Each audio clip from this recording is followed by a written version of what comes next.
fact that he's like deemed as this wonderful, nice guy, he's an absolute cunt, and he always has been. He's a bell end. When he's with his Argentinian teammates, he's a bell end. It was the same when he was at Barcelona, mate. It was the same there, and it was the same everywhere. Right, we'll do a little test. Okay. So we'll do a little test start. We'll do a little talking. Argentina, cunts. Absolute Cunts. Absolute I cunts. hate cunts. I hate Argentina. Absolute cunts. Cunts. Cunts. Pure cunts. What do we think of Argentina? Cunts. What do we think of cunts? Argentina. Brilliant. You're welcome. You just say thank you, but... And then we'll just check it. And then what we might do is actually just keep that bit in for yeah, just add it in there. just at the end of the podcast. Argentina, cunts. Absolute Absolute I cunts. hate... Should we do a little test start? Do a little talking. Argentina, cunts. Absolute cunt. Right. Stop. What are you doing there? Right. Are you ready? Are you doing the intro? Yes, I'll do the intro. Right. Is that straight? I feel like that's going to have to fucking do. It's going to have to do. Right, ready? Have to do, yeah. 3, 2, 1. Welcome to another one of our GK Union podcasts. I'm joined by Paul, the usual host of this podcast. But as you would have noticed, I'm hosting the podcast today because it's a bit of a change up. But I'll tell you one thing that doesn't change is England losing in big games. Happy? Yeah, I feel so Yeah. much. I don't. No, No? I'm not No. happy. No, but that felt good. I like. Yeah, I like how this feels. It's great. I know. I can see where you get a kick from it. It's nice. Yeah, it's feeling. good, isn't it? It's good. That little That's- buzz. Yeah. So we may as well talk about the massive pink elephant in the room. Yeah.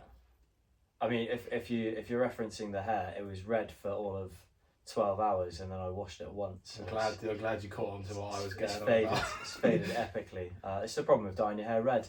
Is it doesn't I last. got the very hint long. from your story. I had a Yeah. feeling that you might be doing something wild like this, and how it's not paid off. Well, I didn't actually do it for England. Oh, did you? I've been getting pressure from the lads at Verwood since January that I should have a red mohawk, and I finally, the blue was wearing out, and I thought, you know what, I will go red.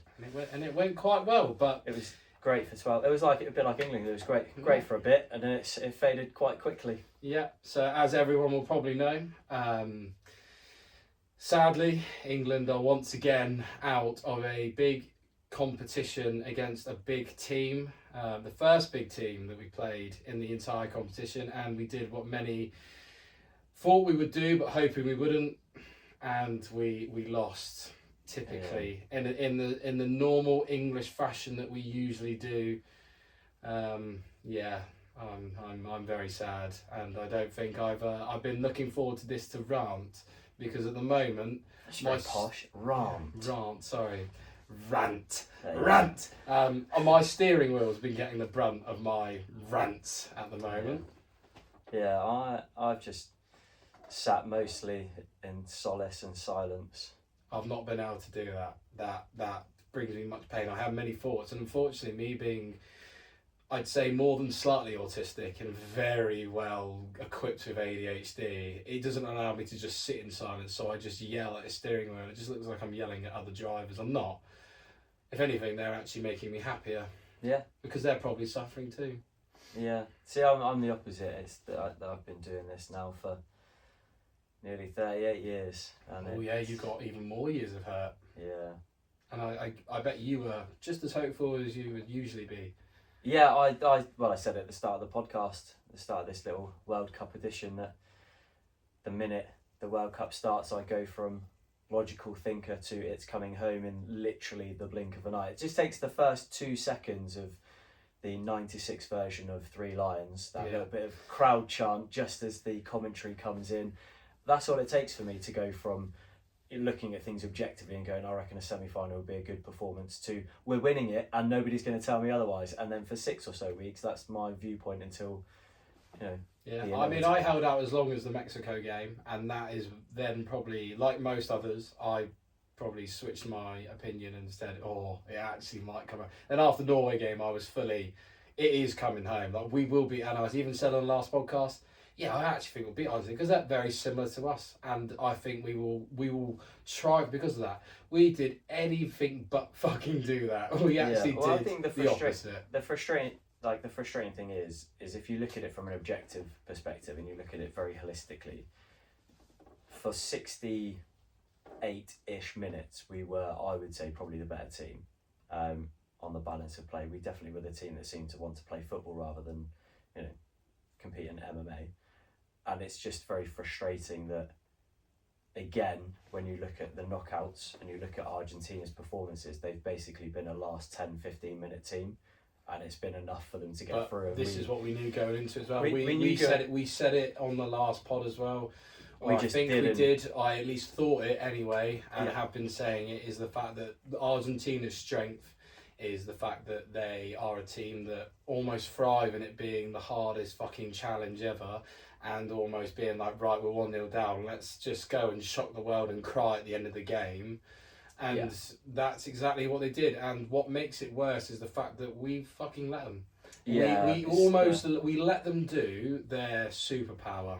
And it's like basically saying you have kryptonite against Superman and being like, yeah, fuck it, we don't need it. No, we did. Yeah. And we just allow Leo Messi and co to just run the show, bombard, and gave them so much space and gave them so much time. And it's like we are literally allowing them to do what they are good at, and we paid the price. And we thoroughly deserved to pay the price as well, because we were god awful. Yeah, it's just enraging in terms of getting things so drastically wrong. And again, it's a game of wits, isn't it? I've been in the position as a manager, obviously not in a World Cup semi-final, but I've been in a position as a manager where you think you're witnessing something on the pitch, so you make a change that you think is going to help, and it spectacularly backfires. Sometimes that's due to individuals. I remember a particular game where we were leading against top of the league 6-0 at half time, and they were an exceptional team, and they got back to 6-4, so I brought on what I thought was going to be a defensive midfielder just to shore things up, and without exaggeration, 30 seconds later he got himself sent off by headbutting their right back. I'm like, I don't know why he was up in that channel, that right-hand channel as a defensive midfielder. There's a lot of questions there. But yeah, and we ended up drawing the game 6-6. It's not a bad result against top of the league, right? You would have taken that stuff. We would have taken a point before the game. I'll be honest. 6-0 up at half time. I thought we were going to get a good result there. Well, I suppose can't bite off more than you can chew, though. There's moments where you make a change and it doesn't play out, and it's because of an individual moment, like a red card, that you go, fuck, well, that's just ruined everything. There's moments where you make a change because you think it's going to be best for getting a result and getting over the line, and it doesn't quite work out. And I feel like it was one of those knife-edge decisions from Tuchel with the subs that he made, the decision to sit back, that if we grind it out, everybody probably waxes lyrical about, a bit like after the Mexico game, about defending for their lives and giving absolutely everything. But do they though? Because this is exactly what he was brought in not to do. And no, this was like, these are the agree. moments where it's like, against Mexico, he didn't have a choice. It's 10 men. He has to do that. He didn't have a choice, which is absolutely perfect fine. And the decision was great, and everything he did after that was amazing. But he didn't have to do that then. We were on top in that game. We scored, which is a very good goal as well. Like, we opened them up, and they don't open up very well either. So the fact that we did, there were opportunities to, and the fact that they were then going to have to press on to get an equaliser is almost like the instinctive right. When they attack, we'll attack harder. I feel like like I said, if it had have paid off, I think everybody overlooks the fact that. Yeah, of course, because you win the game, of course. Like, we beat an Argentina side. If you're going to sit back in a game of that magnitude, the decisions to make pretty much every substitution to be a defensive substitution, with the exception of Reece James, who obviously went off with a knock, every single substitution until there were like 3 minutes left. Well, it all went downhill when he took Gordon off for Konza, and I think that was the moment of downfall, because you've taken out an outlet player. Like, if you took Gordon off for Rashford, but you have a fresh pair of legs to run at the Argentinian defence. And I think that's the play that should have been made, is that, fine, if you think we're going to sit back and we're going to try and defend, you've got to play counter-attacking And football. defensively, we were solid at that point as well. Yeah. Like, we looked good. Like, we were really good. John Stones making heroic defensive headers. You know, everyone. We looked solid. You don't change you don't fix something that's not broken. Yeah. And also, I think actually before we get into all of the ins and outs of what went wrong and sort of the inquest in general, I think it's really important, GK Union podcast, that we've got to put the spotlight back onto Pickford in terms of he had another exceptional performance. And I know I've certainly seen loads of things on social media, people claiming that he should have saved the Enzo Fernandez shot and calling for him to never play for England again. And I think it's absolutely vile when you look at what he was doing in that game, what he's done throughout the tournament, throughout all of the tournaments, the number of times he's played for England. Like, he was exceptional again. We spoke about it on the last one, that he seems to elevate matches to this level and it brings the best out of him, whereas a lot of keepers, if you overhype a game, you almost make yourself more nervous. He was absolutely faultless and again super calm, and had an exceptional performance in my opinion. And anyone that looks at it and goes, oh, he should be saving that shot, we spoke about it beforehand, as a goalkeeper, my biggest frustration, if somebody's getting a shot away from the edge of the box like that, why they are allowed to. How much fucking space do you want to give? I'm just going to give a little bit of a public service announcement out to everyone, and this isn't aimed at goalkeepers, because everybody will agree as goalkeepers that he's not saving that. But to anyone who's not, this is aimed at you. If you dare think that Pickford is the reason we didn't go through, and the fact that you think Pickford shouldn't play for England again based on that performance where he's probably one of our better players and saved us many times, please, and this is with no respect, go fuck yourself and learn about being a goalkeeper, because you have no idea what you're going on about. He's been one of England's most reliable players, big moment players, and also saved us many, many times. So please go fuck yourself and shut the fuck up and go fucking feed off your nan's porridge. Because, no.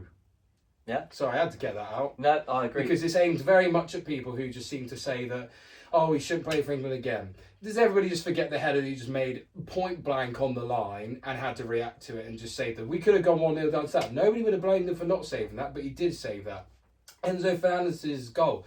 Well, again, before you get into the goal, we'll talk about that save, because again, it's very easy to be, oh, well, you know, it's close to him. No, that is pretty much a textbook attacking header. You are told, head it down either side of the keeper, and he's full stretch, and when he's made that save, it's on the fucking floor, and it's come from what, 5-6 yards away. It's a great header. You wouldn't be upset with him if he conceded that. Yeah, but again, people still would find an excuse, and for all those people that do, go fuck yourself, because you're wrong.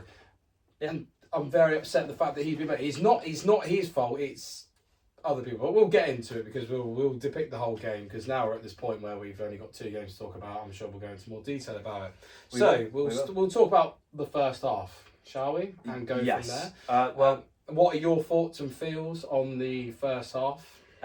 First and foremost, I 100% think that it was a disgrace to have an Italian and 2 South Americans in the VAR room. You've got a nation in Italy that don't like England, and 2 South American nations. The only thing I'll say, devil's advocate, that is no nation likes us. Well, that is it true. doesn't But matter at the same time, if you're putting South Americans and an Italian in charge of VAR when you've got a South American team and England playing, that's questionable at first. But I'm gonna give the benefit of the doubt that they are professionals, and You'd hope so. And I'm going to assume the reason why they didn't do any of their job is because there was technical issues we weren't made aware of. That would be very GK of us, because we're always very understanding as goalkeepers.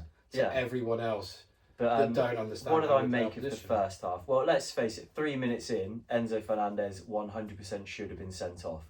Particularly if you look at what happened in the very first game of the tournament, South Africa-Mexico, where the South African player clipped the ear of a Mexican, and VAR went, oh, there's a bit of a scuffle there off the ball. Let's have a look at that.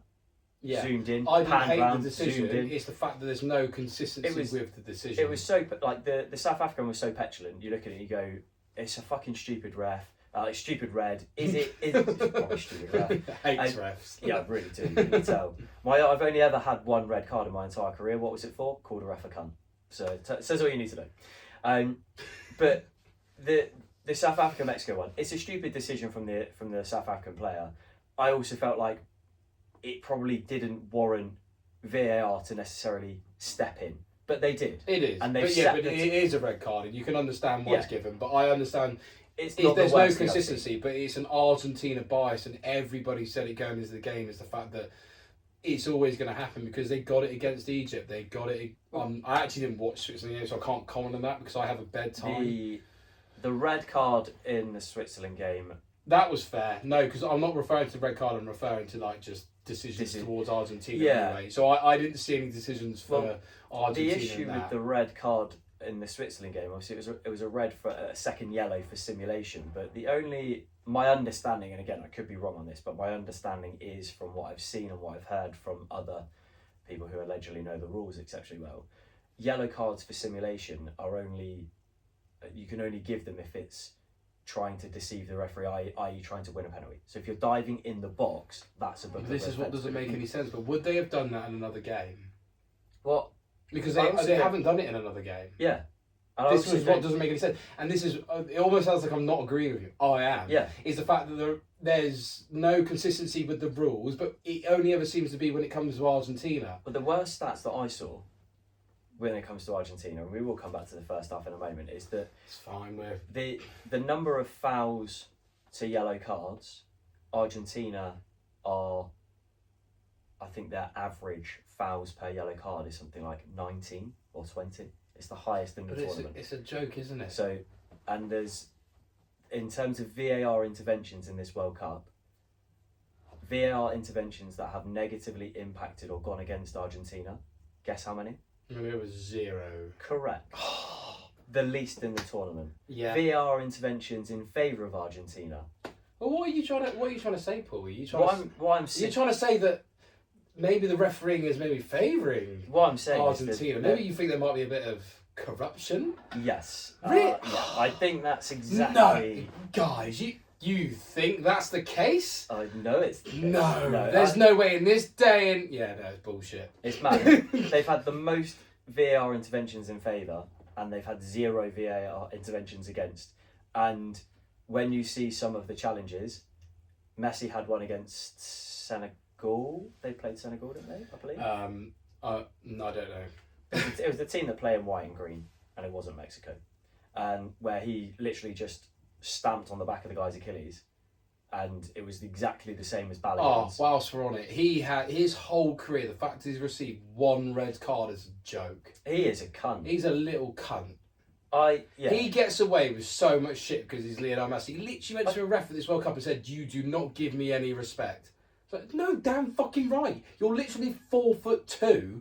Yeah. And you fucking kick people and moan when you don't get your own way. Grow up. Yes, you are the best player in the world, and yes, I am envious of the fact that you are amazing. But he gets away with so much shit just based on the fact that it's Messi. Do you know what makes it If worse? I was called Messi, I'd get away with so much shit. I think what makes it worse is the amount of stick and abuse that Ronaldo gets for his arrogance. Oh yeah, do you know what I was thinking about?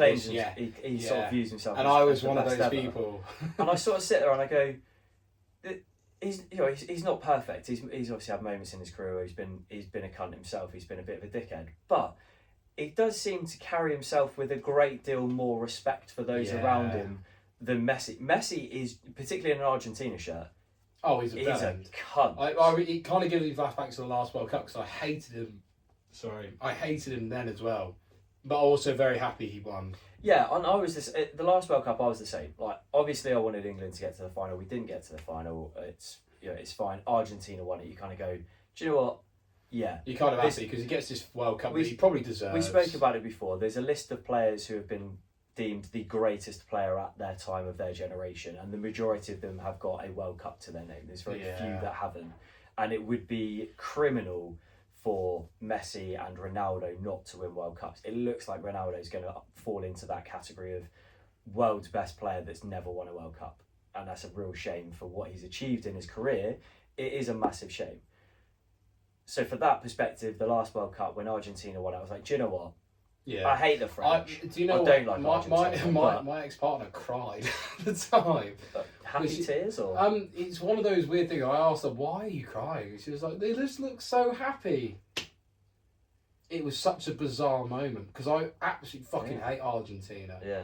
And that's not because of the Falklands thing, although Falkland is British, so fucking suck it. But yeah, it's just. We'll get into that anyway. We probably will. We're sidetracking anyway. We are. Right. So back to the first half. My issue is game 1 of the tournament, a punch in the head, which was quite a soft punch in the head, but a punch in the head. It was. It was a red card.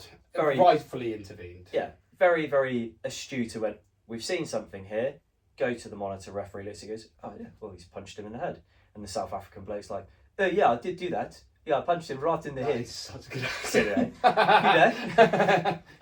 Good day. And then I said good A as in a question. It's the accent. Doublers into one, you know. You're so good. Yes, wow. And then the Mexican guy was like, I better not do that one. Actually, I'll get me in a lot more trouble. We might get cancelled before we even make it. Arriba! No, he didn't do that. Anyway, what did he take off his hat while he doing it? Yeah, he turned into a little mouse. A band. What is it called? A machacha band? A mariachi band. Mariachi band just turns up and was like da da da da da da da da da. Yeah, I just played him as he walked off. But no, so VAR rightfully steps in, and you go, it's stupid by the player. Yes, it's soft, but you've put yourself in a position. It's rules of the game, isn't it? Which was good, and that gave us hope, right? Yeah. That gave us all hope. The rules are going to be followed. Fast forward, and we'll ignore all of the other discrepancies and all the other games of all the other decisions that have been questionable at best in favour of Argentina. 3 minutes in, how anyone with the referee's got a good vantage point, and they also showed ref cam where you can literally fucking see it clearly. Yeah. Enzo Fernandez has come through the back of Elliot Anderson and punched him in the back of the neck. Now, some of my favourite comments I've seen online about this. Moves like that are banned in MMA, boxing, and other martial arts. They say that if you can't do it on the street and not get arrested for it, you can't do it on the football pitch either. Well, you'd think that would be the case. Yeah. So are we saying that if Enzo Fernandez just, I don't know, pulled his pants down and got his dick out? Yeah. I mean, and just forced him to suck him off? Were we saying that's a red card offence? Well, intervene? It should be. By the letter of the law. But would it? Wow. We may never know. Yeah. But check out our socials and post the AI version of it. Maybe we might not. The consensual version? But that then just debunks your point. No, it's consensual. Anyway, never mind. My point here is you've got a player that's come straight into the back of somebody and punched them in the back of the neck, which is ridiculously dangerous. In fact, Elliot Anderson claimed that he was actually out cold for like a few seconds, so that's probably another fact on the basis that if the referee had have actually given a free kick for it, he probably would have got treatment and been told to go off for a HIA. But so that in itself is bad in terms of he's down with a head injury and the referee hasn't even just stopped play because of a head injury. He's been like, yeah, it's totally fine. But how VAR haven't stepped in at that point and haven't gone, whoa, like, I know it's early, I know it's a semi-final, I know we don't want to like steal the spotlight here, but he's just punched him in the head. What I can't understand on what planet you would be like, yeah, we'll go the referee's decision on that, completely fine. Yeah. Unless the referee has explicitly said on his mic to VAR, I've just seen him punch him in the head, but as far as I'm concerned, it's fine. Like that's my only understanding for why VAR. It's just an Argentina bias, though, isn't it? Makes no sense. And that's how it looks. And I know it kind of comes across that we're going to be bitter and petty to Argentinian fans, if there are any Argentinian fans watching this. Fuck off. Like, you can die. But on the contrary, like, it... that was pretty magnetic. Yeah. Oh, is it? Oh, well. Although it looks like Coca-Cola, he's just genuine things, because it's got pointed out before. Yeah. When Argentina are paid prize. So it's not like we're just saying this now. And this is the thing I do want to caveat. All of the points that I'm raising is not about being bitter because we lost. We're not trying to make excuses because we'll get into it in the second half anyway. 100%. Our tactical approach in the second half is what cost us the game. My big issue is the simple fact that the game should have been entirely different from minute 3. They should have been down to 10 men.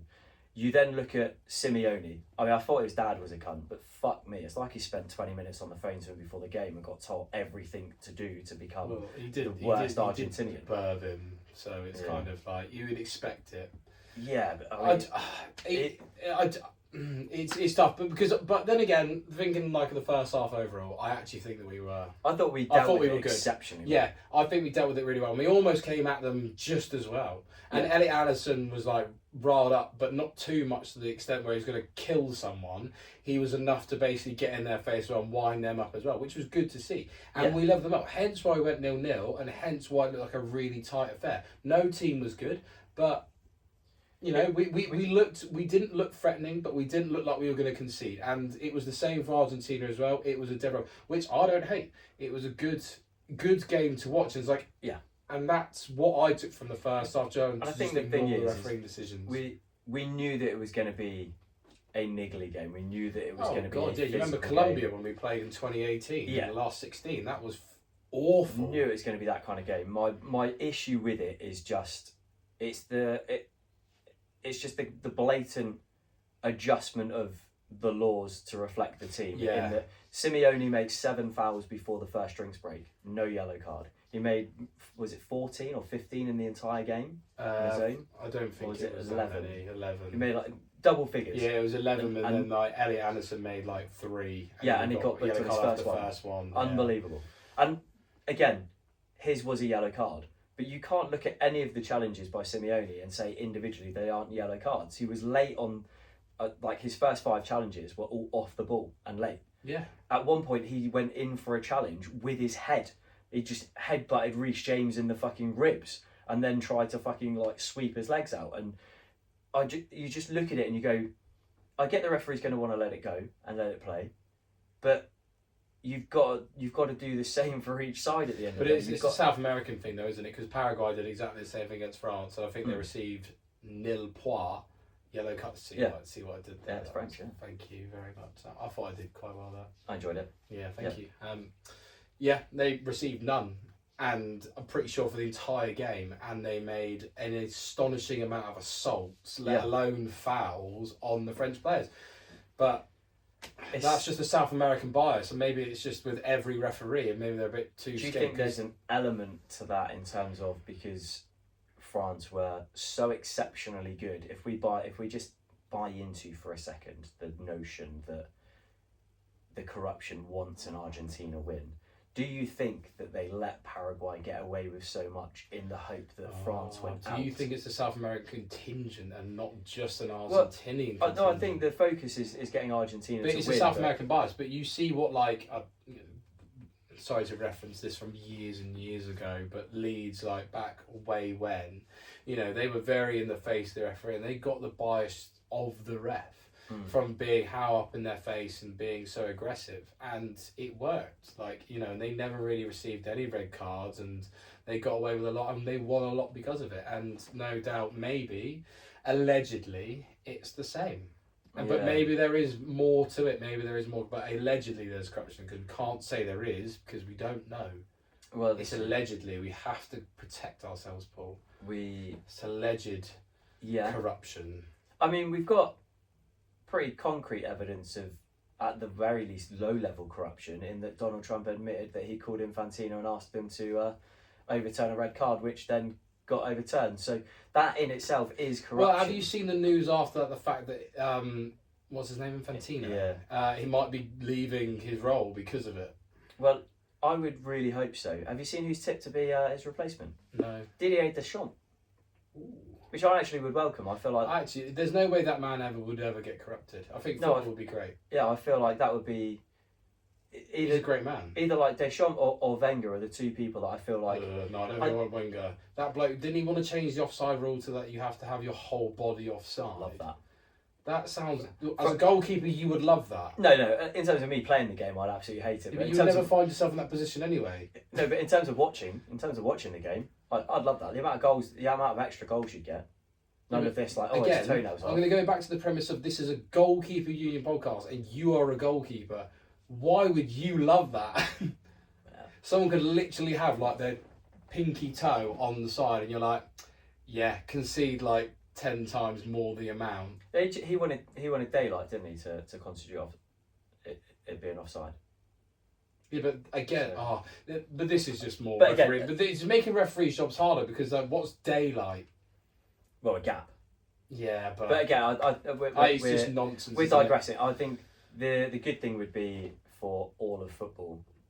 Well, actually, I've seen two things that would be good for all of football. To be honest with you, the notion that potentially AFCON and UEFA may break away from FIFA would be excellent because obviously it would ruin. Are we covered by UEFA as a European nation? Then is that how it works? Yeah. Right, So all the European nations. So FIFA's like the head body. Yeah. I should really know this being on a football podcast, but I don't. Yeah, they're like the world governing body, and then you've got UEFA, AFCON, right? And then That you've got makes sense. the Americas.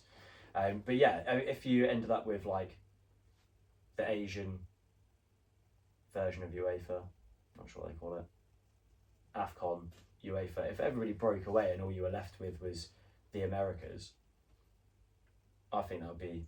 They wouldn't let that happen.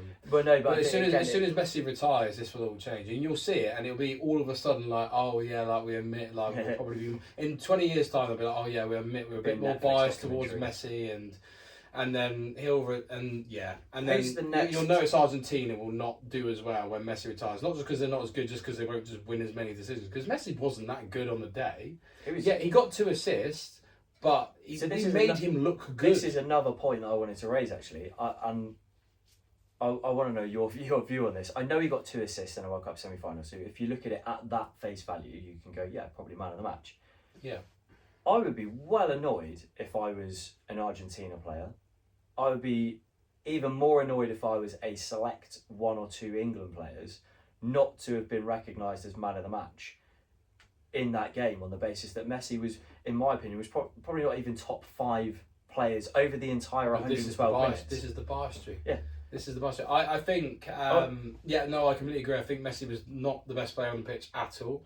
But once again, he's just proven the fact that he can literally just change games because he did have 2 assists. But it was very much helped by the fact that we let him do it. It wasn't like he earned the right, like you've seen many times. We let him do it, but also VAR 100%, at least with the winner, allowed him to get an assist that, by their own standards, should have been ruled out. I know, but we've been over this so many times. It's the Argentinian bias stream, and that's going to be for every decision. Yeah. Unfortunately, because if that was, I don't know, say we played Portugal instead, because they won their group and actually did what they should have done, then... we probably would have got given that as a foul. But then Spence didn't really make anything of it anyway. But going back to what I was saying, I cannot remember what I was saying. Well, I feel like we've kind of done the... Actually, before we move on, we'll stick with England for a moment. We've highlighted and put the spotlight rightfully on Pickford. I do want to give a mention... Off Pickford, not on Pickford. No, we put the spotlight on him in terms of like positively shining. Oh, right. Okay. Because he absolutely deserved to be in the spotlight. I think it's also important to recognise the fact that I 100% thought Jed Spence would be a weak link for us, but I thought he had an exceptionally good game. He grew on me. I think he started off shaky, which is understandable. We had a lot of pressure on him, but he came good. He was probably one of our best players on the night. Whether that screams a lot about us as a whole or him just being really good, he was fantastic, and he was only shit after we changed the system. So fair play to Jed Spence. I genuinely thought he would be the squad's weak link in this tournament, and would be perhaps the player that you would say, if it was going to be an individual error that cost us, I was kind of looking at him after the first few games. More integral player, but he was great. What I also want to do before we move on from England is there's been a lot of chat, and I can kind of understand it because of the fact, as we referenced, Tuchel has gone very much against what he was brought in to do. You Tuchel in, Tuchel out? Tuchel out. No, sorry, I changed my mind. Tuchel, I don't care. And there's a reason behind this, is because that, again, it's on the basis that he got brought in, and as I said to you before we started doing this, was the fact that his first interview as an England manager was the fact that he said, I don't understand. Oh, you really should. This is literally a twist cam. No, I know, I've undone it, but it's not, my hands are just spinning around on it. Wow. That's it, and that's recorded as well. Yeah, that's fine, it's sweaty in there. His first interview was literally slating Gareth Southgate in one of our, I think it was the Spain final, where he basically was like, we scored and then basically just sat and tried to just see out until extra time. Italy, wasn't it? Because I think was this, it? I saw the interview bit. I didn't see which bit he was interviewing about. I want to say it was Italy because we took the lead in the game against Italy because Luke Shaw scored first, whereas Spain we equalised and then they scored again. But one way or another, like, it was one of the big games, and he sat back and he said, "I don't know why he's doing that. I wouldn't have done that." And then which I found out he's then also on 8 million a year with England. Then to basically go and play the first big side of this entire tournament, the first big test really, and again we've got good enough players to do it. We've got a manager that should know how to do it. To then basically go and do exactly what his predecessor did and sits back for 35 minutes right after scoring the first goal and probably looking pretty equal to Argentina. They didn't really look like they had a sniff or look like scoring. We then just played a training match of attack v defence and let them just go forwards onto us for entire 35 minutes. I think it's a joke. He should really be let go because of it. But then someone asked me this question, would you get rid of him? I then thought about it and said, no, because realistically, who do you bring in that's improvement on him? No one really. The only person you could bring in that's an improvement on him is Guardiola, who is a serial winner. But realistically, would I want to manage that shower of shite? No. I think Guardiola. With a more, I think Guardiola would be very interested on the basis that a large portion of the squad is his Man City squad. So I think from that perspective, but he's a serial winner. He would never. Yeah. He would do exactly what the Spanish manager has done, and which we'll get into. Yeah. But he will do exactly what he did, and he will just press on and carry on playing the same way. Because when you're on top, you don't then get off top. You stay on top, and you keep pushing more and more until you basically fucking flatten them. And we did exactly the opposite. I think I'll come on to my views in terms of whether we should stay or go in a second. But I think if Guardiola was a viable option, a realistic viable option, I think 100%. Oh God, you've got to be. You'd have to. You're the best manager in the world, and if Tuchel can't get us to them over the line against big teams, like there is literally only one man that will be able to do that. Yeah, and in terms of stay or go, I think again, if we look at it a little bit more, like if we take a step away from the emotion, it's very difficult as an England fan to not have emotion and the frustration and the disappointment. I feel like I'm going to disagree with you on this. And you're perfectly entitled to. That's okay. I'll listen to your point first. Everyone's entitled to disagree. But I feel like a change of manager after his first tournament, for me, would be foolish. Because if you look at how long he's actually had with the team, it's not an enormous amount of games. And don't get me wrong, I've not been blown away with any performances yet under Thomas Tuchel. What I would say, what my caveat would be, is that in his first World Cup, where we've severely underperformed, even in games where we've tried to actually play and take the initiative, we have still underperformed. We reached a semi, and yes, we lost late on. He's made a couple of decisions that didn't work out. I think realistically, you have to at the very least give him the next tournament, simply to be able to actually gauge.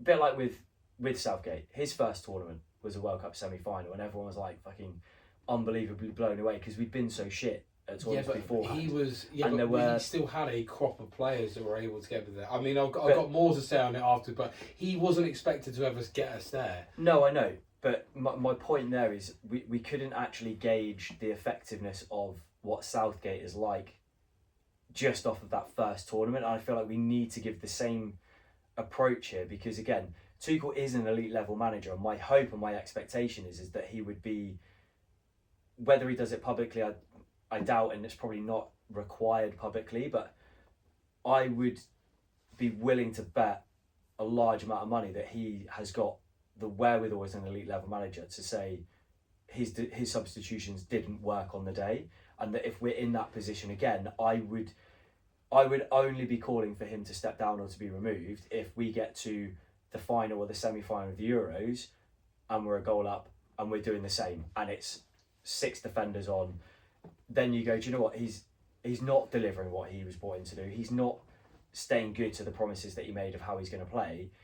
I would like to see how the team evolves over a longer period of time. We've got 2 years until the Euros. We've got obviously Nations League in between. There's going to be some players that slowly drop out of the squad. There's going to be new players coming in. I would like to see what that squad develops like, and whether actually the second tournament is much more in his image. Because there was, for me, it still felt, I know there was quite a few changes in personnel, it still felt at times like a little bit like we were watching a Gareth Southgate. Yeah, but this is this is an elite level manager that brought in to do these things, and he's been given quite a lot of time. You got to bear in mind the amount of international breaks that we have. It isn't like he sees his players twice a year. He sees them many times over a year, and again, it's not the fact that he failed, like, at all. Like, if we lost, it's the fact that he failed doing exactly what he was doing before, what he got brought in not to do. And that's where my problem lies, is the fact that, like, if we lost against Argentina, going for it, yeah, there'd still be some people saying, why didn't we sit back? Yeah, well, fuck off. Like, he got brought in to basically push on for a second and not sit back on a one. He didn't do that. And it's like, your integrity has gone, your trust has gone. Like, you got loads of people calling for him not to be there because he's German. Like, whatever your views on that, fine, whatever. But I think that's the most ridiculous thing, because again, you only have to watch him on the touchline, and the so Argentina passionate. game, he was probably the most English man in the world. He's so passionate. It's like you don't want anyone else at the helm. Like, I think he's a very passionate. He cares about his job. He'd want us to win. It's the fact that, like, his integrity's gone from the fact that he said he was going to be different, and he said he was going to get us a line. He said he's going to play us sound football, and I've yet to see it. And he picks a squad. He's had loads of time with them. Like, these are the players that should be knowing how he wants to play, and for the most part, maybe we did, but we never really looked that good in games. But we got those moments which won us the games. Like, against Argentina side, you're not going to get the moments that you were getting before. And he, instead of going for it and just being like, right, if we fucking lose, like, we're going to go down fighting, he was just like, shit. And he shit the bed, and he sat everybody back. And for me, like, that loses a lot of trust. And at the end of the day, like, who are you going to bring in that's going to replace him, English or not? Like, who are you going to bring in other than Guardiola? There's no one really. But, like, unless he wins it now next time, like, but again, I think whilst I completely agree with what you said in terms of it was the wrong tactical decision, I do think it would be for me the wrong decision to react based purely on what he did for 20 minutes against Argentina. That's what makes a manager at international level. They are the important. But every manager of all levels has got tactics wrong in a game. That's fine, but these are the big ones though. This is a semi-final of a World Cup. Like that, these aren't just 20 minutes. Man City rocked up to a Champions League final with Chelsea, who were dog shit, by the way. Like, they were really it was a struggling. managerial masterclass because they pressed them to shit and they didn't stop. But this is the same manager. Yeah, this is what I mean. So he did exactly the opposite in that final. He went 1-0 up and he didn't fucking stop. He kept going. But again, you can argue it in both respects, because you can then use that as a baseline to go, well, he's clearly exceptionally good and we shouldn't have a knee-jerk reaction to one managerial decision not working out. Similarly, like I said, Pep wasn't able to make the changes required to turn that game around. Going into that match, that should have been a City win all day long. You look at how they were in the league; they were exceptional. They were streets above everybody. Yeah, like nobody was near them. Chelsea in the league were that. Where did they finish that season? What, 5th, 6th? Like they finished down. Like they were not good, and yet you've got the arguably one of, I can't call him the best manager ever. I don't think he's the best manager ever, but best manager in the world at the time. Couldn't get a tune out of his players that he works with 4 or 5 days a week, and had been doing so for however many weeks the season is. What, 30 or 40 weeks? But this is the thing. This is an exact replica of that final in the sense that Chelsea are England and Argentina are Man City. Yeah, is the fact. But why did he get one completely right. But my point is that I just think it would be remiss to have a knee-jerk reaction because one managerial decision, one approach to try and get a result didn't work out. If it transpires, like in the Nations League, for example, obviously we're going to have matches that matter. We put it in air quotes. Oh yeah, I think no one gives a they're fuck glorified about friendlies. Yeah, but if it keeps happening, and when we come up against good teams, if we get to a Nations League final, we're playing a Portugal, a Spain, a France, or a Germany, and we keep doing the same in big games, 100%. Then the question mark those comes. Nation League games, like you said, they're glorified friendly. So, but that's the same for the opposition. Like they don't care. So even if we beat a Spain or a France in a Nations League, I can give a rat's ass because it doesn't mean fuck all. No one. But my point is if we start to see in games that are perceived to be big games, semi-finals, finals, whether it's Euros, Nations League, whatever it is, in games that are perceived to be true competitive matches at the top end of a tournament, if we keep seeing him follow suit and we start great and then we sit back, 100% the decision should be right. He's got to go because he's now showing an MO for England, which is get a goal up, try and defend to see it out, which doesn't fit with his managerial ethos anyway.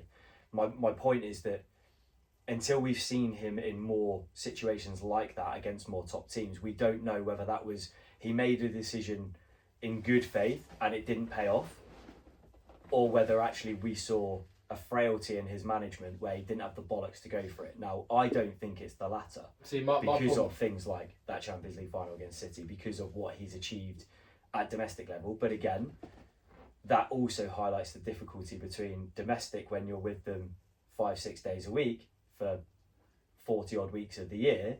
It's much easier to get a tune out of people. It's much easier to prepare for specific games, for specific scenarios. When you're working with players for 2 or 3 weeks at a time, every 3 to 6 months, it is much, and each time you work with the players, you might have different people coming in because this guy's not in form anymore. But this is how cutthroat international football is, though. Yeah. That's the thing, though. And this is like, unfortunately, like as much as be like, like you get less time with them and things like this, it's that cutthroat, the fact that this is what you are here to do. This is your job. This is what you're expected. Question to explore then is not necessarily about Tuchel specifically, and it's more actually about, do we think that this actually highlights that there is a distinct difference and you actually need a different approach, different type of manager from domestic to international? And is it fair to say that being good at one doesn't make you good at the other? Because I remember when Southgate was getting linked with the United job, the perception of the fans 100%. Yeah, no, there's good no way international manager, shit domestic. Yeah, no, there's a complete difference because again, you get less time with players, and this is what I was trying to say to rebuke your point, is the fact that like he gets less time, but that is the job you're employed to do. Like that is your employment job. You get this time frame, you get this amount of time with your players. Like it's up to you to make good of what time you then get and what you get out of your players. Do we not think a semi-final and being within 6 minutes of a final is not making good on his first World Cup? No, because we probably shouldn't have been 6 minutes within a final. We should have probably been about 35 away. Like, we were under the cosh from as soon as we scored, we looked like losing that game. We went with the mindset of we just need to hold out for 35 minutes. And it's just the wrong mindset. And, yeah, It's hard to take just based on that. It's hard to see. Like Michael Owen says, though, if you never concede, you very rarely lose. Well, that's it. You know what? If we didn't concede and it got to a point where I thought we might actually survive. I think after he saved the initial shot from, what's his penguin face, Fernandez. I thought, do you know what, we might actually do it, and I was immediately shot down. I was like, yeah, we're fucked now. So, yeah, I think there is a distinct level of being able to manage at an international level compared to a club level. And Carlo Ancelotti is another great example of this, is the fact that he had less time than Tuchel, but again, like, he's got players to be able to get past fucking Norway and still didn't do it. Interestingly, on that point though, the Brazilian media, the Brazilian FA, all came out in very heavy support of. I know obviously he was there a lot less time than Tuchel, but came out in very heavy support of Ancelotti and kind of went, no, he's definitely 100% our man. He needs more time to actually get the right It's the squad, level of which their squad is currently at, because defensively they are an ageing squad. And so you can kind of look at it from that perspective and be like, that's absolutely fine, because he has proved himself more than what Tuchel has, for example. And then also his attacking threat is really good, which they have proven, but defensively they are poor. So against a team like Norway, it's almost like they're equal, where it can go either way. Whereas anyone above, they're going to struggle. Whereas Tuchel's not as proven, but he's got more quality players around him. But he has proven that he can do it on the biggest stage. And it was just a shame that when it mattered most, he couldn't get it right. And that is where my concern comes from. Now, about sacking him, I don't think we should, because there is no one else. But yeah, like, it's kind of with like the Euros is at home. There's going to be a massive backing. This is huge. If he doesn't win that, like, he has to go.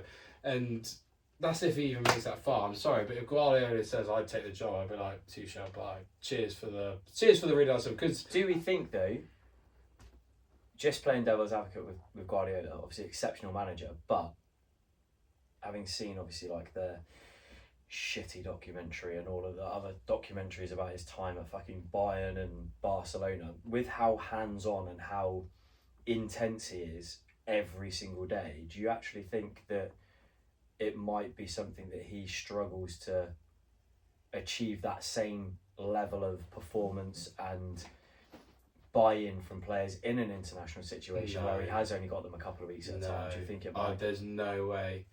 I'm sorry, but if Guardiola was calling me up saying, like, coming into the camp, like, I would run the length of the pitch for however long he wants, just based on the fact his name's Guardiola.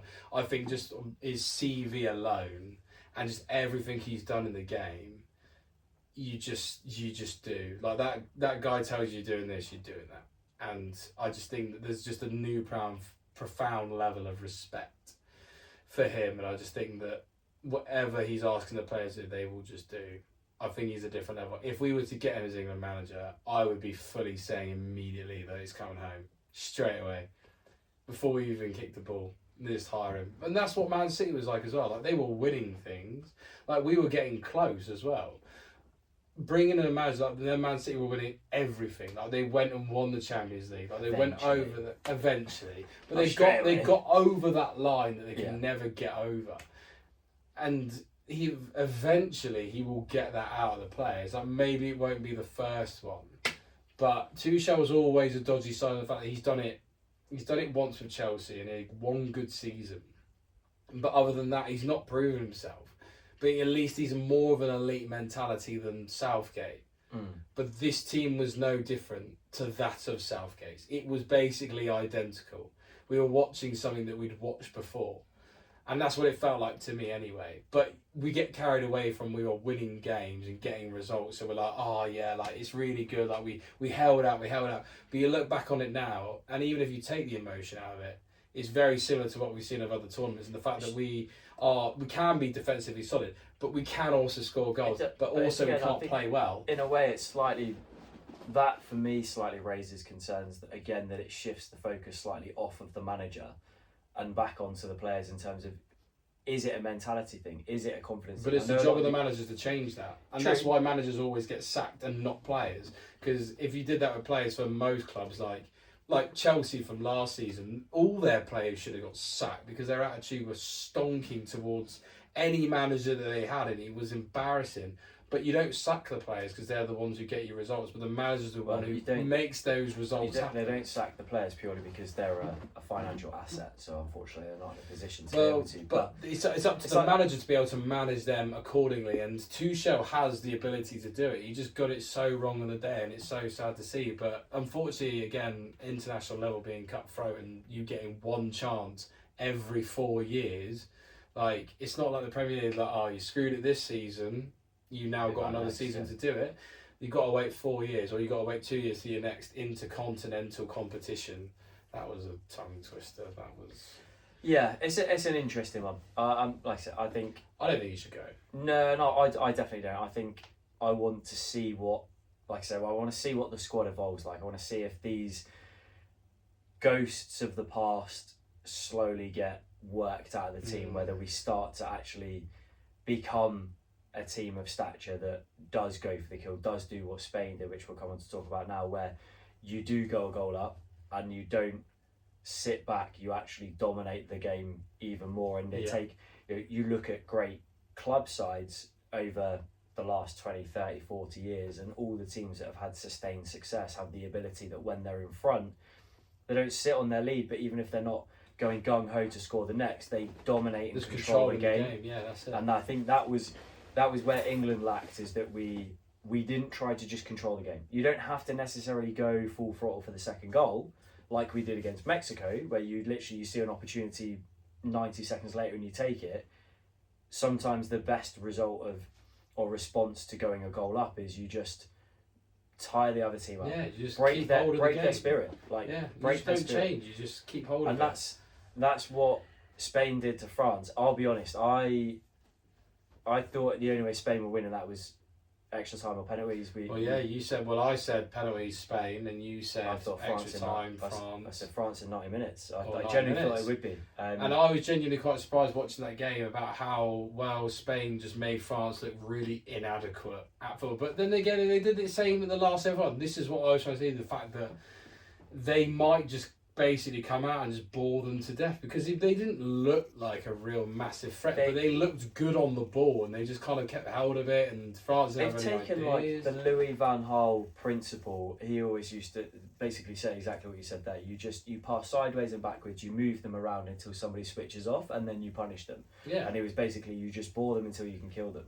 And Spain do that, but they do it in a really like entertaining way to watch. It's not pedestrian sideways and backwards football, hoping for a gap to open up, hoping that somebody switches off, and it's a battle of wits of who can keep their concentration. Like Norway did it to Brazil as well, to be fair. They seem to have this ability of keeping the ball, recycling it, going down one side, coming out the other, where they make it not look boring. You just wait for an opportunity, isn't it? It's just patient. But it's not forcing it. It's it doesn't even feel like traditional, like patient football either, though. It genuinely looks. It's not like tiki-taka, is it? It's not like what Spain are usually known for. It's just basically like just keep the ball at all costs and just wait. And it's boring to watch, but the best part about that is the fact that if they don't have the ball, you're not conceding goals. They've conceded one goal in the entire tournament, and they played an extra game more than they usually would. And it's some record, and it was some goal they conceded. But even the mighty France, who we both said the fact that they're some attack, literally had no idea what to do. They just looked fresh out of ideas. And I'll be honest, if you're looking at, I think, probably underperformance of the semi-final round, as much as England threw away an opportunity at a final, in my opinion, with the decisions that... France weren't even given it. Yeah. They weren't even allowed to have the chance to throw it away. It was taken from them from the get-go. First whistle went. I think Spain were like, nope. Performance of the round is Spain. Underperformance of the round for me is France. A team of that quality genuinely looked so devoid of answers and any way of trying to wrestle any control out of the game, and I've not seen that from them throughout this tournament. No, they always have an answer for something. Even in the Paraguay game, where it was a horrible game and there was not much quality on show, but France still had enough about them to create a moment where you go, all right, brilliant. They just rode through it, didn't they? They knew what was going to come. They rode through it, but against Spain, they just had nothing, like no answer. And you've got some elite players in there. Well, we said before the game, with the exception of the goalkeeper, the back four all the way through are what you would consider 9-10 of that starting 11. On paper, they win that. They win the World Cup 9 times out of 10. Yeah. But Spain have just got a way of just playing that just nullifies any opposition, and it almost bores them. Are they good enough to nullify corruption? I mean, are they good enough to get past Argentina? Alleged corruption. That's no fucking not alleged corruption. Cheating cunts. Yeah, I actually genuinely think they are. Like, putting all kind of like emotion aside and my passionate distaste of Argentina, I think if there is any team, because I think Argentina beat France. Just on that basis, like you take both games, you think Argentina beat, because France could go 1-0 up, and just like the last World Cup, Argentina would come back. They'll Not come only back that, at you. you look at how France struggled against Paraguay, who were really physical. Yeah. They haven't been against anybody that physical in the rest of the tournament. They basically have. That's what they did. They did in the last World Cup final as well. 90% of the ball. I think if there's any team to do it, it's Spain. Like they will just, because that was a good point that Roy Keane actually made. I know he has a massive distaste for goalkeepers, but he does speak some football sense. He's very straight up with the rest of it.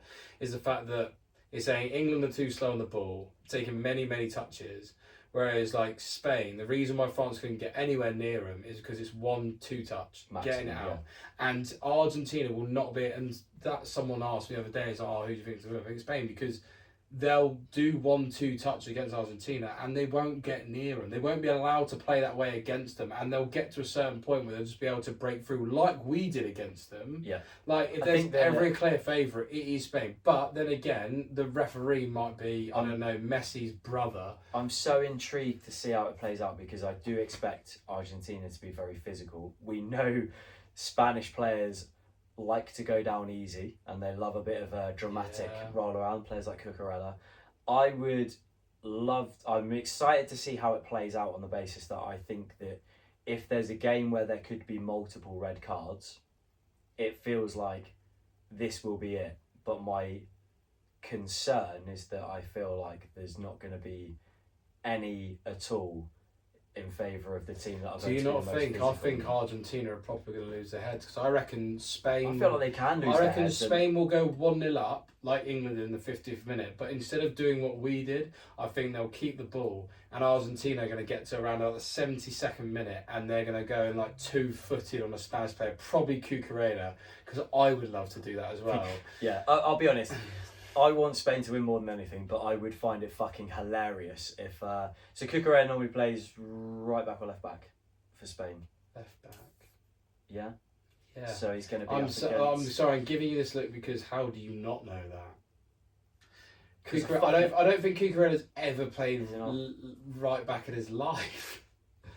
Fine. There has never been a game where you would have watched right backs. I just couldn't think who played at right back. So he'll be at left back. You're so angered by Cucurella that you forgot. I don't even know where he plays. He doesn't even have a right foot. I just know that he's a cunt, right? Yeah, I just know that he's a long. We are all in agreement. Absolute bellend. But if he's left back, so he's going to be up against Simeone. Oh, Simeone, yeah. To begin with, if he starts. Yeah. I'll be honest. I would love nothing more than seeing Simeone go in waist height, something absolutely savage. Cucurella's going to do about 45 rolls on the floor, and probably they'll both get sent off. Simeone for the tackle, Cucurella for the I kind of want him to get sent off, because I just want him to be on the pitch and wind people up, because after what Argentina did to us, I want the biggest cunt to play against him and wind them up. And who's the biggest cunt? I think Cucurella. And I want him to basically just, again, get studded waist high against Simeone. Him gets sent off, and then he just gets another player sent off. And there's a massive brawl. And then it's just like, I don't know, 10v8. And then it's, Yeah, I mean, I'll be honest, the worst player that Argentina can come up against if they're planning on being physical is Cucurella. Yeah. Like, 100%. because he's a dirty little cunt himself, but his play acting is so extreme that it's going to make it near impossible to try and it winds everyone else up, but then when you're like watching from a neutral, you fucking love it. It was the Chelsea. Oh fuck, who was Chelsea playing last season? So many teams, and it was like the melee down in the corner that Cucurella started all of it. I want to say it might have been Forest or somebody like that, and it was literally just like all these players piled in this massive brawl purely because Cucurella started something, and I can't remember who he started something against a striker who's like a fucking unit, turned around and started to Jesus. Might have been, and he I don't even know if it was Forest, I can't remember, but yeah, whoever it was, he sort of started something, realised he'd bitten off way more than he could chew. He fucking legged it out of there, and then this massive brawl just starts at the side of the pitch, and you think, what, well played. You'd love to have him on the team, wouldn't you? But him and Rodri, I think we'll keep Messi so good. Rodri's good. Rodri's been a massive beast this tournament. He's been incredible. He's almost back to his Ballon d'Or winning ways. And so it's nice to see, because I absolutely love Rodri, because he's just an old school centre defensive mid who just basically clears up everything, just plays the ball out. Nothing fancy. It's almost like we want Elliot Anderson to be here, but he will never be him because he's just unbelievable. And I think he'll just nullify Messi because he's a big fat lump who will just knock him to the ground. Yeah. I just want him to fucking kill Messi. I just want a whole of Argentina just to get hurt.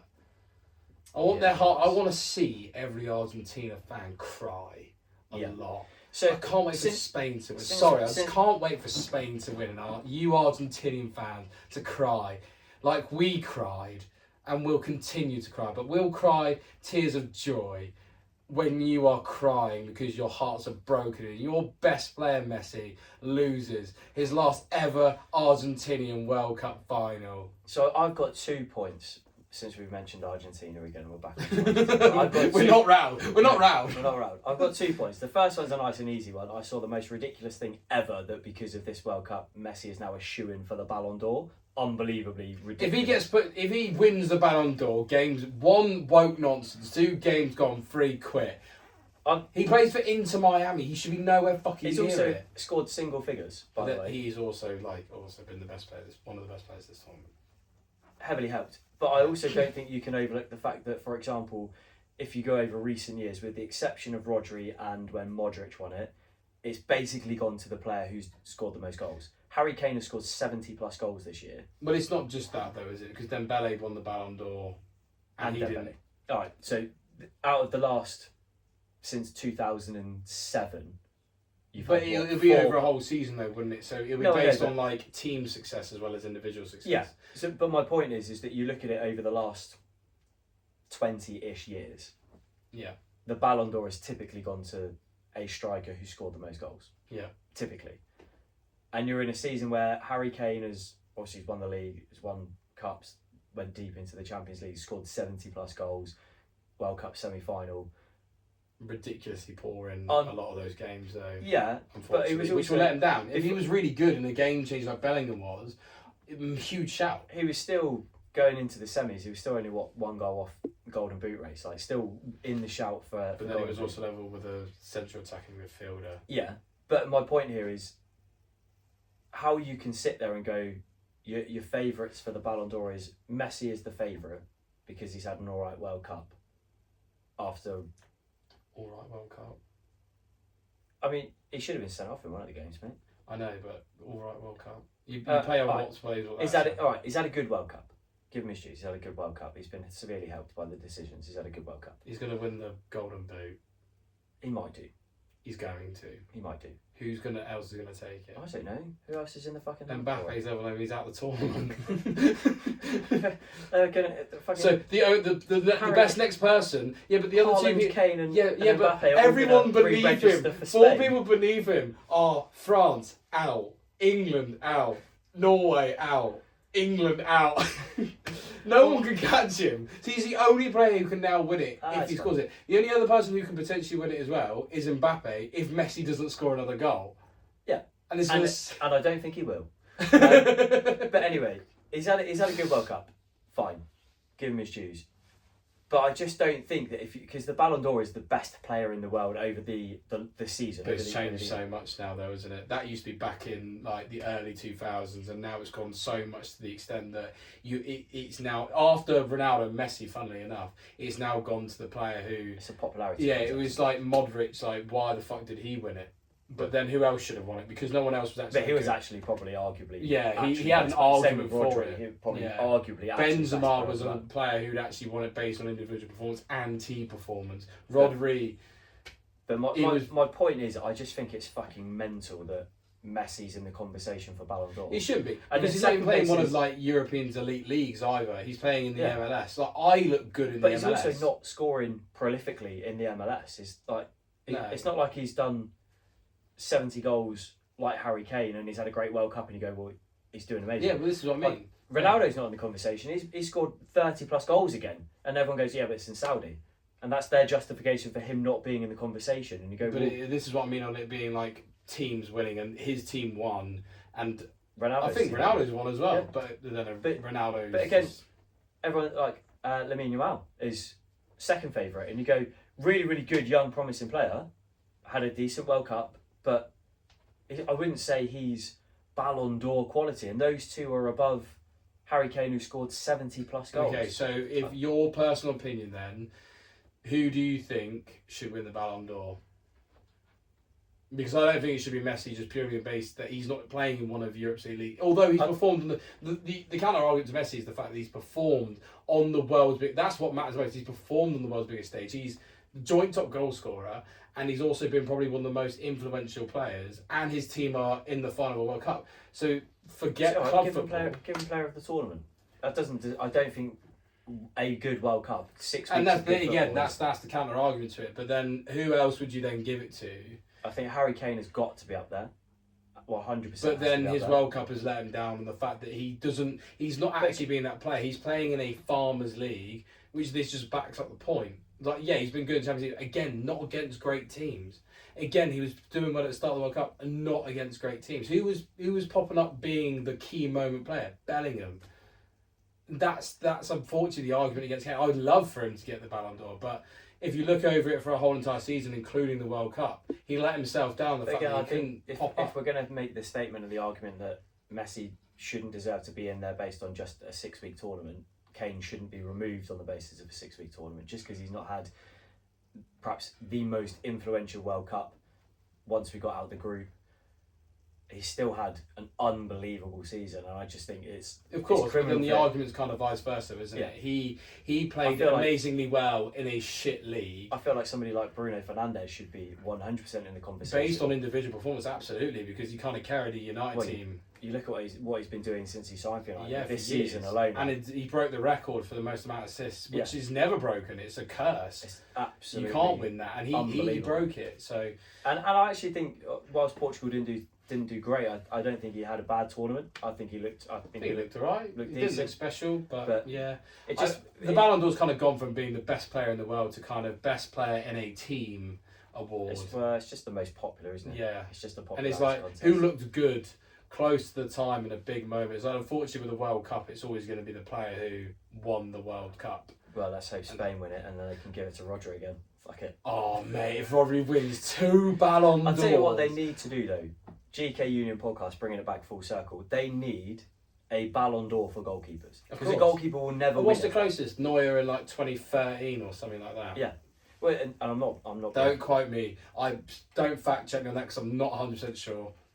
Somewhere around there though. That entire corridor of like 2016 to 2021 probably. David De Gea. Yeah, 100%. But because he was playing in a shit team, he wouldn't get. Yeah. No offence. Oh no, we you were terrible. Yeah, no, goalkeepers deserve to have their own, but then again, they kind of do because they have the goalkeeper of the year. But again, that's another like. Emi Martinez was amazing in that World Cup and maybe arguably the best goalkeeper in the world that year. But was he actually though? Because I don't think he was. No, I don't actually think he had an exceptionally good World Cup. He made an unbelievable save. He had moments. He made good moments, but people remember the moments, and that's what you do as a goalkeeper. You have good moments. He never had any bad moments. He had good moments.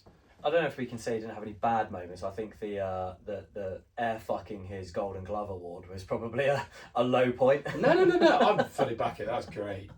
The guy just didn't give a fuck. He didn't change how he was just because he was receiving an award in front of billions of people. He actually just stuck to it. I'm like, fair play. Good man. I'd fuck my hand of gold if I did exactly the same thing. What a bold statement. And I think that's a great place final point to leave it. Final point to raise. We saw the suspension of, I think there was 3 Spanish players after their Euros win when they made inflammatory comments about the ownership of Gibraltar. Ooh, I see where you're going with Argentina with their political banners. Now, obviously, there's laws were brought in by FIFA about keeping politics out of football, particularly before this World Cup, probably made worse by the tensions between the USA and Iran. Yeah. And we witnessed Argentina unveil a banner claiming that the Falklands is Argentina's, which factually is A, incorrect, B, breaches the rules. Now, my understanding is the official word from FIFA is that it's with an independent committee and they will pass judgment after the final. Yeah. Of course, after the final, which is fine, but I know exactly what's going to happen, is the fact that they won't ban them and then they will merely get a slap on the wrist and say, don't do that Now, again, because it's Argentina. My question is, we witnessed, in my opinion, one of the biggest overreaction sanctions in the Championship with Saints and Spygate. I think a sensible approach with the Saints Spygate situation would have been that they still play the Championship final and they get a relatively hefty fine. Yep. Because it follows suit with the previous precedent with Leeds. But you make a bit of an example and you go, do you know what? Heavy fine, maybe you put a transfer ban on one window. Something that will deter them from doing it again, but you uphold the what's the word I'm looking for? Like you want to kind of keep integrity. That's the word, exactly the word. So you uphold the integrity of the competition, and that the two teams that reach the final play the final. Yep, I agree. But and I agreed with that. They made an exceptional decision to say no, Southampton, you're kicked out. You have breached a law, and we think the best appropriate response is you get kicked out. Yep. Now, given that we've got precedents of that magnitude for what I would consider to be relatively low level, particularly when you look at what actually was happening at Southampton. Well, everything that happened afterwards, the fact that it didn't actually result in anything, we still beat them afterwards. I say we because I support Southampton. If that was, yeah. My thoughts here are, I feel like something similar, and it's not just me, but we lost to them, let's kick them out of the competition. I think if you've got laws that say keep politics out of football, and you've got players displaying a banner which has the potential to cause genuine tension between nations, it's not like the World War is now getting to a point where it's just outside of living memory. There's not very many people left who were alive during the war. The Falklands was in the 80s. That's very much living memory since it all boiled over and a war erupted, and you've got a group of professional footballers who are idols, who are being broadcast on the world's biggest stage to the largest global audience, which will only be topped by the final, and they display a banner of that nature. I think it's a disgrace they're waiting until after the final to tackle it. Of course, but that's exactly what they do because of the bar street. But they deserve to be banned for it, especially if you consider everything going. But FIFA won't do that, and you saw what they were doing on the referees during the game. As much as they'll say it's not true, it is. Like, you could see the biasry, and they'll do exactly the same now. Whereas this was a different nation who did something of a similar nature. Let's be honest. Well, we saw it with Spain, with what happened. Obviously, the three players involved in the Gibraltar chant, two game ban. And obviously that chant happened after the final when they were celebrating. But I guarantee if that was on the pitch at the end of the semi-final... Oh, God, yeah. Banned for the game. If it was the other way around, if it was England fans, if we won the game, we get a banner out. Yeah, say 100%. Which politically actually it is, but... 100%. Either the players involved are banned, or 100% of the team would get an enormous sanction. Yeah, huge. You're going third and fourth. But they won't, because Argentina are destined to win, and that's sad. It is. Well, let's hope that Spain can do the world a favour. Belgium did the world a favour earlier in the World Cup when there was a reasonable possibility that the USA could have rumbled on a little bit longer, and Belgium went, we'll take this one. We'll sort this out. It's time for Spain. Yeah, I don't think I've ever been a huge Spain fan, but not really. Only when it comes to Madrid. I'll be honest. Well, I was going to say when it comes to Saturday, I'm definitely craving a jug of sangria and a massive paella. That's for sure. But yeah. So predictions for the final. We'll round it off. Obviously, we will reconvene. I really badly need a piss. Excellent. I mean, at least this time you haven't just fucked off a couple of times. Yeah, no, because it's only just me and you. So, predictions. I think it's going to be 2-0 Spain. Yeah, I'm gonna, because of the fact that Argentina have conceded, with the exception of the England game where they only conceded once, they've conceded, and the Switzerland game, they only conceded once. They've conceded 2 or 3 goals in the rest of their knockout games. I think 3-0 Spain, and I think it gets ugly. Yeah, I hope it does as well. Yeah, me too. I hope Messi gets a red card. Same. I hope he ends his Argentine career on a red card. I'm sorry, I am going to have that. That's fine. Well, we're going to end it there. So like, subscribe, and do all that good stuff, and we will see you next time before Rob pisses himself. Bye. When we review the final. See you later.